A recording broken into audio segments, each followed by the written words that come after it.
त्यांच्या मागे बसलेले डॉक्टर PS पाटील आहेत, जे शिवाजी विद्यापीठाच्या हिंदी विभागाचे HOD होते. कोल्हापूर युनिव्हर्सिटीत HOD म्हणून काम केले. मी ज्या वेळेला शिवाजी विद्यापीठात डीन होतो त्यावेळेला सर तिथे HOD होते. मी लाल बहादूर शास्त्री महाविद्यालयात मॅक्झिमम माझी नोकरी झाली.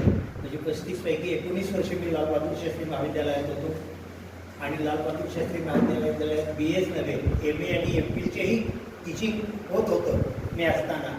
आणि त्यामुळं सलग 15 वर्षे MAला आणि 17 वर्षे MPhilला शिकवण्याचाही मला योग मिळाला. आणि MPhil झालं की त्या काळात लोक लगेच प्राध्यापक होत होती.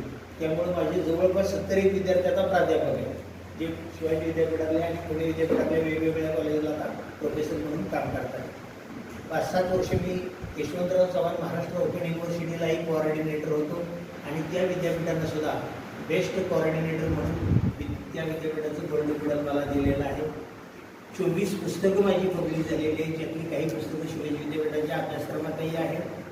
आणि 2005 ते 10 या कालावधीत कोल्हापूर युनिव्हर्सिटीला मी आर्ट्स फॅकल्टीला डीन होतो. म्हणजे नेक्स्ट टू व्हाईस चान्सलर या पदावर काम करायचा योगही मला मिळाला.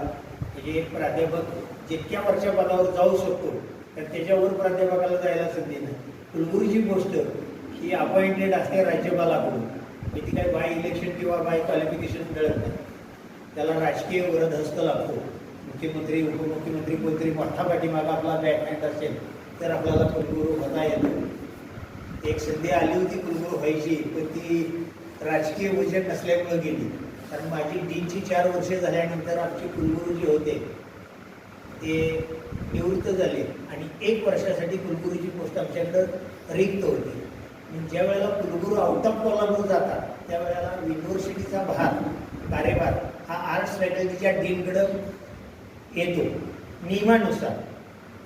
पण आपलं राजकीय वजन नव्हतं आणि 1 वर्षभर कुलगुरूचं पदही मला मिळालं असतं. पण राजकीय वजन नसल्यामुळं ज्यांचं राजकीय वजन होतं त्यांनी वशिला लावला आणि ते 1 वर्षासाठी कुलगुरू झाले आणि मी डीनच राहिले.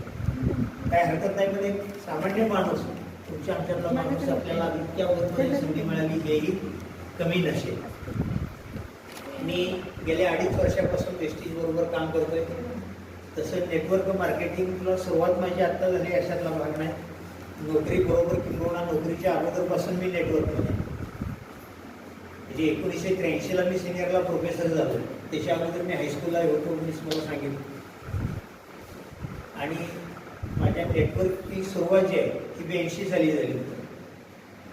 पेअरलेसमधून सुरुवात माझी पेअरलेसमधून झाली 82 साली. मला वाटतं इतकी काही मंडळी तर त्यावेळेला जन्मलेली